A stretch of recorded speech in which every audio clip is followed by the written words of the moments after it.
үйде отырып бастадым басында. Өзімнің білгендеріммен медик болып жұмыс жасап жүріп деп күндіз медик, түнде келіп тігіс тікпеген күні ұйықтамайтынмын мен.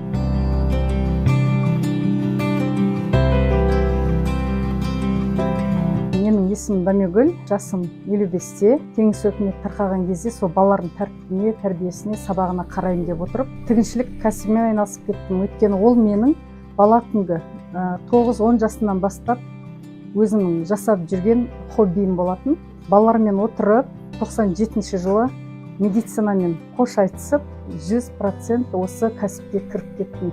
2010 жылы Сайранда еді менің бутигім. Сол Сайранның қыздарынан естіп, осы КМФ-ті мен кредит дегеннен қорқамын деп сөйтем.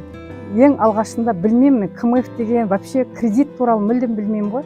Уля Қазайбекова деген подружкам сол айтты, несіне қорқасың, ал деп. Сонымен алдым, алып материал алдым, например, бір киім. Ол кезде мен бірінші ашқан кезде подгонкаға аштым. Кейін алып, материал алып, киімдер тіге бастадым. Қанша ақша алсам да мен 3 айдан артық ұзаққа созбайтын, 1 жыл, 2 жыл деп ондай созып жүрмейтінмін. Сол бірінші айда 1 бутик, екінші айда 2 бутик, үшінші айда 3 бутик. Сөйтіп 250 квадрат метр жерде отыратындай халге жеттім. Ізімді жалғастырушы қызым Салтанат 5 жасынан бастап өзі эскиздер сызып, осыған қатты қызықты. 9 класты бітіргеннен кейін оқуға түсіріп, енді қазір дипломын алмақшы.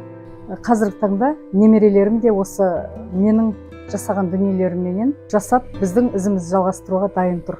Менің өзімнің жетістігім деп санайтыным бұл. Біріншіден, үйде отырған, баламен отырған әйел адам, осындай кәсіппен айналысып, өзімнің білгеніммен, елдермен бөлісіп, қанша қыз тәрбиелеп, осы кәсіпке тәрбиелеп шықтым. Отбасыма көңіл бөлемін, ешкімге тәуелді емеспін.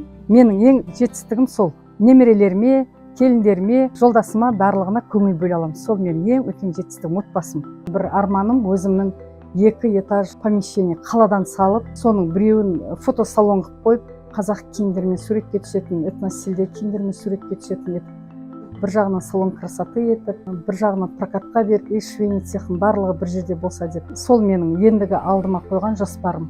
Ол тек маған ғана емес, менің қызыма, келіндерім, немерелерімнің барлығын жұмыспен қамтитын нәрсе ғой. Сол менің ендігі арманым сол.